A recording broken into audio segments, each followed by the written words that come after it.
มื้อนี้มาพบกับ2ทีอีกเนาะ2ทีจะมารีวิวห้องที่ว่า special ที่สุดก็คือ2ห้องนอนเด้อเป็นหยังจึง special เด้อก็คือว่าชั้น3 4ตัวนี้ขายไปแล้ว2ห้องนอนแล้วก็ชั้น6ขายอันนี้เหลือตัวชั้น5เด้อเป็น2ห้องนอนแล้วก็ห้องใหญ่ที่สุดอยู่ในตึกเด้อเวลาที่เราเข้ามาเราจะเห็น section ตัวที่1ก็คือ kitchen เนาะแล้วก็ห้องครัวรูปอันนี้บ่ได้ใส่อยู่นี่เด้อจะไปใส่ทางนั้นแต่หากยังบ่แล้วเด้อแล้วก็ตัวที่2เราเข้ามาเราจะเห็นอันนี้เป็นbedroom เด้อหรือว่าเป็นห้องนอนที่1 แล้วเวลาเขาออกมาเนาะเขาจะเห็นก็คือตัวนี้เป็น public washroom แล้วเป็นห้องน้ำเนาะอันนี้จะเป็นบอนนั่งกินข้าวแล้วก็ตัวนี้เป็นบอนโซฟาเฮาเป็น living room เฮานั่งเบิ่งทีวีอยู่นี่เนาะแล้วก็เฟอร์นิเจอร์ยังใส่บ่แล้วตัวนี้เป็น master bedroom เข้าไปในเลยมีห้องน้ำในโตเด้อ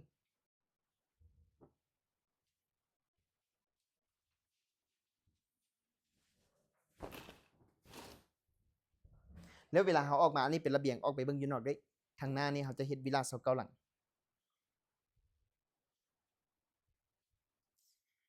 แล้วถ้าเจ้าเองเป็นคนหนึ่งที่ว่ากำลังซอกซื้อคอนโดอะพาร์ตเมนต์หรือว่าวิลลาติดต่อหา2ที่ได้แล้วตัวนี้น่ะราคาเริ่มต้นเฮาขายเพียงแต่